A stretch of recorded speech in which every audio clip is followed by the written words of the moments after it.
জুডিও জুডিও জুডিও অবশেষে হাবড়াতে খুলে গেল জুডিও। আমরা কিন্তু চলে গেছিলাম, দেখতেই পাচ্ছ প্রায় 1 কিলোমিটার জ্যাম ছিল। আর এটা দেখো, জাস্ট ভিড়টা জাস্ট দেখো তোমরা, যে কতটা ভিড় ছিল আজকে, কতটা ক্রাউড ছিল এখানটাতে। আমরা ভেতরে ঢুকে ফার্স্টেই দেখে নিয়েছিলাম এই ডামিগুলো যেগুলো সাজানো ছিল। তো এতটাই ভিড় ছিল যে আমরা না কোনো ড্রেস দেখতে পাচ্ছিলাম না কিছু, আমরা শুধু ভিড়ই দেখে যাচ্ছিলাম। এখান থেকে আমরা একটু এগিয়ে যাওয়ার চেষ্টা করছিলাম। এখানটায় বিলিংয়ের কাউন্টারে প্রচণ্ড ভিড় ছিল, ওটাকে ওভারটেক করে আমরা যখন দোতলায় গেলাম, দোতলায় ছিল লেডিস সেকশন। লেডিস সেকশনের জাস্ট একবার অবস্থাটা দেখো, কোথার থেকে মানুষ কিনবে আর কীভাবে কিনবে, মনে হচ্ছে পুরো একটা মেলা চলছে আমাদের এখানটাতে। জুডিওর যে কতটা ক্রেজ মানুষের মধ্যে, একবার জাস্ট দেখো। এর মধ্যে এত ভিড় ছিল, আমরা একটুখানি পোজ দিয়ে নিচ্ছিলাম যে আমাদেরকে কেমন লাগছে দেখে নিলাম।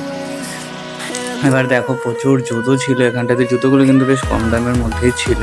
এটা আমরা চলে গেছিলাম ওপরে ছেলেদের সেকশানে, কিন্তু সেখানে গিয়েও এতটা ক্রাউড ছিল না, আমরা জাস্ট কি কিনবো কিছু বুঝতে পারলাম না। আমরা জাস্ট দেখলাম এখানটাতে বিলিং কাউন্টারটা ছিল এবং ভিড়টা জাস্ট তোমরা দেখো। এটা হচ্ছে ছেলেদের, এটা হচ্ছে 3তলার ওপরে যে বিলিং কাউন্টার সেটা ছিল। আমরা আবারও একটু নিজেদেরকে দেখে নিচ্ছিলাম যে সব ঠিকঠাক আছে নাকি, নিজেদের মধ্যে বলছিলাম যে কি ভিড়।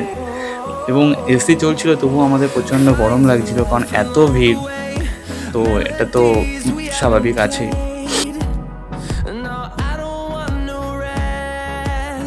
এখানে কিন্তু সবাই বেশ মজা করে দেখছিল, মজা করে কেনাকাটা করছিল। প্রচুর ভিড় থাকা সত্ত্বেও যে জুডিওর যে ক্রেজটা ছিল, সেই ক্রেজটা কিন্তু এখানে ছিলই।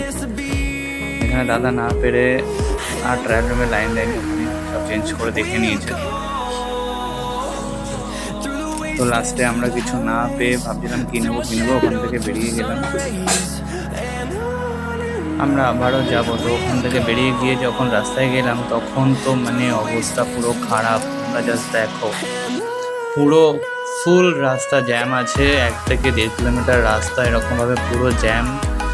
আমাদের এইদিকে যারা এসেছে তারা জানো, সপ্তপল্লী, জমদা, জয়গাছি ফুল জ্যাম। তোমরা কেন ওয়েট করতে, চলে আসো হাবড়া জুডিওতে।